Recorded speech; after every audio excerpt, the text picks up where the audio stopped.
Hello friends, আমি Sagarika. Biology easy tips চ্যানেলে তোমাদের সবাইকে স্বাগত। ওয়েস্ট বেঙ্গল বোর্ডের নবম শ্রেণীর একটা বায়োলজির ছোট্ট বিষয় নিয়ে আজকে তোমাদের সাথে আলোচনা করব। বিষয়টা হলো সেল বায়োলজির স্ট্রাকচার অফ সেল মেমব্রেন। মানে হলো কোষ পর্দার যে গঠন সেটা সম্পর্কে তোমাদের সাথে আলোচনা করব। এবার তোমাদেরকে প্রথমেই বলি, সেল মানে কোষ। কোষ হলো আমাদের জীবদেহের গঠনগত কার্যগত একক, এটা তোমরা সবাই জানো। এবার কোষের যদি প্রকারভেদ আমরা দেখি, মানে কোষের টাইপস দেখি, প্রথমেই আমাদের মনে রাখতে হবে কোষ হলো খুব সহজভাবে দুই প্রকার, উদ্ভিদ কোষ আর প্রাণী কোষ। এবার সেল মেমব্রেন কিন্তু উদ্ভিদ কোষ প্রাণী কোষ নির্বিশেষে দুটোর ক্ষেত্রেই থাকে। কিন্তু আমরা যদি সেলের বহিরাবরণ মানে কোষের বহিরাবরণ সম্পর্কে আলোচনা করতে যাই, তাহলে শুধু কোষ পর্দার সাথে সাথে আরও একটা বিষয় না বললেই নয়, সেটা হলো সেল ওয়াল বা কোষ প্রাচীর। কিন্তু সেক্ষেত্রে বলতে হবে কোষ প্রাচীর বা সেল ওয়াল কিন্তু প্রাণী কোষের ক্ষেত্রে থাকে না, সেটা শুধুমাত্র উদ্ভিদ কোষের ক্ষেত্রে থাকে। এটা একটা উদ্ভিদ কোষ প্রাণী কোষের বেসিক ডিফারেন্স তোমরা বলতেই পারো। এবার সেল মেমব্রেনের স্ট্রাকচার সম্পর্কে আলোচনা করতে গিয়ে তোমাদেরকে বলি, সেল মেমব্রেনের স্ট্রাকচার সম্পর্কে বিভিন্ন বিজ্ঞানীরা বিভিন্ন মতবাদ দিয়েছেন।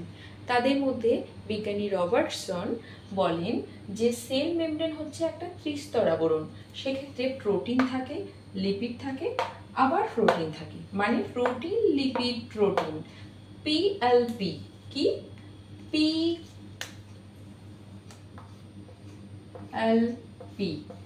এই যে তিনটে স্তর পরপর সাজিয়ে বিজ্ঞানী রবার্টসন পিএলপি কে একটা সহজভাবে একক পর্দা নামকরণ করেন। অন্যদিকে এই যে বিজ্ঞানী রবার্টসনের এই মতবাদ ছাড়াও সর্বজনগ্রাহ্য আরেকটা মতবাদ তোমাদের সকলের হয়তো জানা আছে, সেটা হলো সিঙ্গার ও নিকেলসন প্রদত্ত যে ফ্লুইড মোজাইক মডেল। কোষ পর্দার গঠন সম্পর্কে এই মতবাদটা খুবই সর্বজনগ্রাহ্য মতবাদ। এবার এই যে সিঙ্গার ও নিকেলসন প্রদত্ত যে ফ্লুইড মোজাইক মডেল, আচ্ছা তোমাদেরকে বলি ফ্লুইড মোজাইক মানে তরল মোজাইক, এটা কেন বলা হচ্ছে কোষ পর্দাকে? সমুদ্রের জলে যখন কোনো ঠান্ডা এলাকায় হিমশৈল সমুদ্রের জলে ভাসে, সেটাকে মোজাইক বলা হয়। সেই যে মোজাইকের সাথে আমাদের সেল মেমব্রেনে এই যে লিপিড এগুলোর মধ্যে ছোট ছোট প্রোটিন অণুগুলো ভাসমান অবস্থায় রয়েছে, সেই অণুর সাথে এই যে স্ট্রাকচারটার সঙ্গে সমুদ্রের জলের যে ফ্লুইড মোজাইক মানে ওই তরল মোজাইকের সঙ্গে এই যে গঠন, সেটার একটা কম্প্যারিজন করে বিজ্ঞানী সিঙ্গার ও নিকেলসন এই মতবাদটাকে ফ্লুইড মোজাইক মডেল বলেছে। তোমরা দেখো যে এই যে লিপিড আর লিপিড, এই দুটো লিপিড স্তরের বাইরে প্রোটিন আছে, মানে প্রোটিন লিপিড প্রোটিন, এই যে তিনটে স্তরের মাধ্যমে গঠন হয়েছে। দেখো এই যে গ্রিন কালারের দিয়ে চিহ্নিত করা অংশ, এগুলো হলো প্রোটিনের গায়ে যে গ্লাইকোপ্রোটিন রয়েছে। অন্যদিকে তোমরা দেখতে পাচ্ছ অন্তঃস্থ প্রোটিন রয়েছে, পরিধিস্থ প্রোটিন রয়েছে। প্রথমত যে প্রোটিনগুলো সেল মেমব্রেনের ক্ষেত্রে থাকে, সেই প্রোটিনগুলো কিন্তু দুই প্রকারের। আমরা মেনলি জানতে হবে প্রোটিনগুলো সেল মেমব্রেনের ক্ষেত্রে দুই প্রকার, পরিধিস্থ প্রোটিন, অন্তঃস্থ প্রোটিন। আচ্ছা, অন্তঃস্থ পরিধিস্থ এই দুটো নাম দিয়েই কিন্তু খুব ক্লিয়ার হয়ে যাচ্ছে অন্তঃস্থ প্রোটিন কি হয়। এই লিপিড অণুগুলোর মধ্যে এটা সঠিকভাবে একেবারেই প্রবেশ করে যাচ্ছে বা অনেকটাই প্রবেশ করে যাচ্ছে, মানে আংশিক বা পুরোপুরিভাবেই প্রবেশ করে এই প্রোটিনগুলো থাকছে। অন্যদিকে পরিধিস্থ প্রোটিনগুলো কি দেখো, প্রচন্ড ওরা বাইরের দিকে আলগাভাবে রয়েছে পরিধিস্থ প্রোটিন। এটা কিন্তু পরিধিস্থ আর অন্তঃস্থ প্রোটিনের মধ্যে একটা খুব সুন্দর বেসিক ডিফারেন্স। অন্যদিকে এই যে প্রোটিন এই যে প্রোটিন, দুটো প্রোটিন দেখো পাশাপাশি রয়েছে। এই প্রোটিন দুটোর মধ্যে একটা সূক্ষ্ম ছিদ্র রয়েছে। এই দুটো প্রোটিন মধ্যস্থ ছিদ্র, এই ছিদ্র দিয়েও বিভিন্ন রকম অণু পাস হতে পারে, চলাচল করতে পারে। অন্যদিকে এটা হচ্ছে লিপিড স্তর, ঠিক আছে। এটা পরিধিস্থ প্রোটিন, এটা অন্তঃস্থ প্রোটিন। এগুলো আমরা জানলাম সেল মেমব্রেন সম্পর্কে, আমাদের স্ট্রাকচার সম্পর্কে কিছুটা আইডিয়া হলো। আর অণুবীক্ষণ যন্ত্রে সেল মেমব্রেনের যদি আমরা যে চওড়াটা দেখি সেটা কত বলো তো, সেটা হলো 75 to 100 অ্যাংস্ট্রম। ঠিক আছে, এবার সেল মেমব্রেনের আমরা স্ট্রাকচার বললাম, সেল মেমব্রেনের যে চওড়া সেটা সম্পর্কে বললাম, সেল মেমব্রেনের মধ্যে কি কি থাকে সেটা সম্পর্কেও তোমাদের ছোট্ট করে বললাম। সেল মেমব্রেনের কাজটা কি, সেল মেমব্রেন কেন থাকে সেক্ষেত্রে তোমাদেরকে আর একটু বলি যে সেল মেমব্রেন আমরা প্রথমেই বলছি কোষ পর্দা, মানে কোষের বাইরের আবরণ।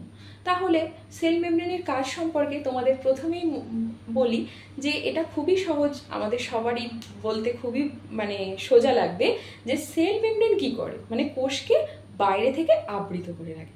আমাদের বডিটা যেরকম আমাদের স্কিন দিয়ে ঢাকা থাকে, ঢাকা যদি না থাকতো কি হতো, ভেতরকার অঙ্গগুলো অতটা সেফভাবে কি থাকতে পারতো না।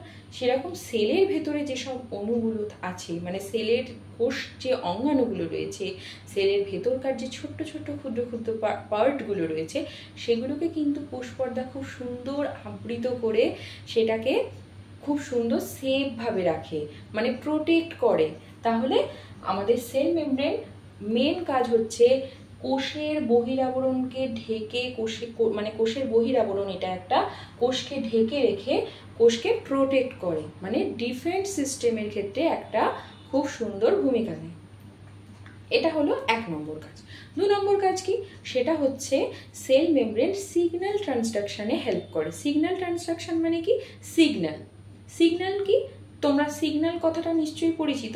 সিগন্যাল মানে তোমরা ট্রেনের ক্ষেত্রে শুনেছো সিগন্যাল, অনেক সময় বলো সিগন্যাল পাচ্ছে না, মানে এরকম যে ব্যাপারগুলো বলো। সিগন্যাল মানে কি, মানে আমাদের যে সেলের বাইরের দিকে এই যে সেল মেমব্রেন ঘিরে রাখছে, এবার সেটাকে বাঁচতে গেলে তো কিছু জিনিস তার ভেতর প্রবেশ করতে হবে, আবার অনেক বজ্র পদার্থ সেল থেকে বেরিয়েও যেতে হবে।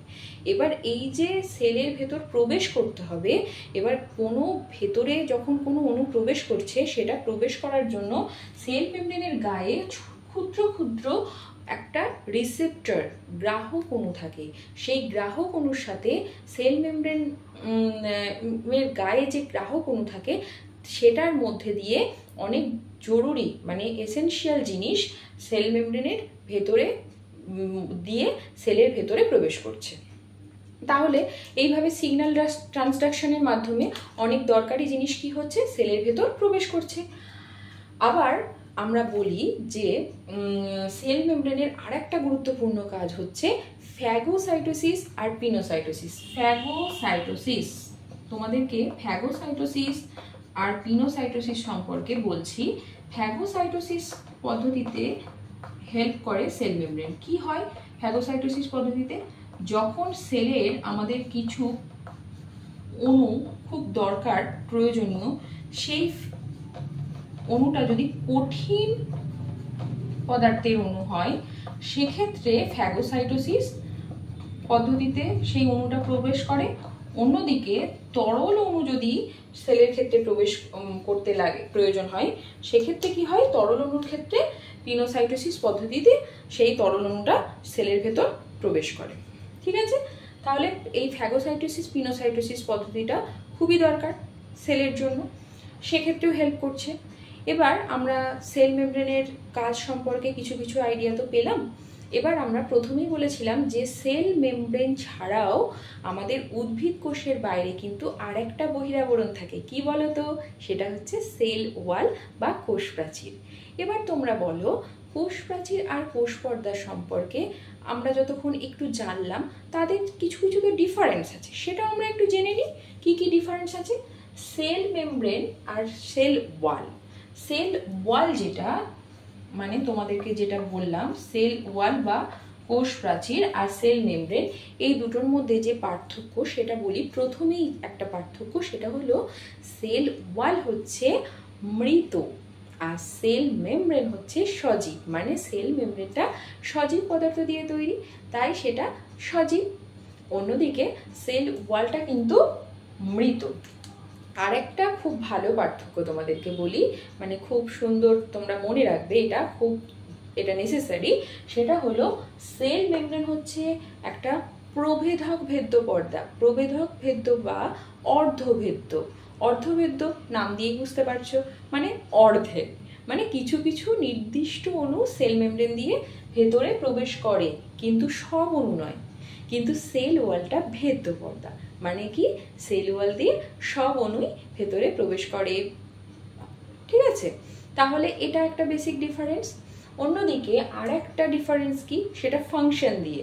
সেটা হলো সেল মেমব্রেন তোমরা দেখলে কি কোন পদ্ধতিতে হেল্প করে, ফ্যাগোসাইটোসিস, পিনোসাইটোসিস, কিন্তু সেল ওয়াল কিন্তু সেক্ষেত্রে এই ধরনের কোনো পদ্ধতিতে হেল্প করে না।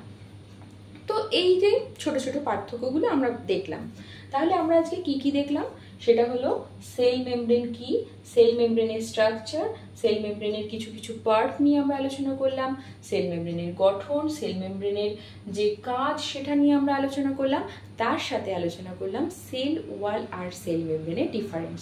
তো ফ্রেন্ডস, আমরা আজকে যে আলোচনাটা করলাম আশা করি তোমরা সবাই খুব ভালো বুঝতে পেরেছো।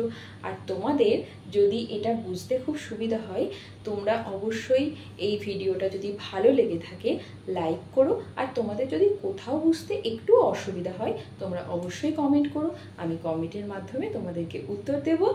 লাইক কমেন্ট অবশ্যই করো, আর তোমরা বন্ধুদের সাথে শেয়ার করে দিও। আর হ্যাঁ, তোমরা যদি এই চ্যানেলে নতুন হও, এই চ্যানেলের ভিডিওগুলো সরাসরি তোমরা পেতে অবশ্যই চ্যানেলটাকে সাবস্ক্রাইব করে দিও। ধন্যবাদ। Thanks for watching.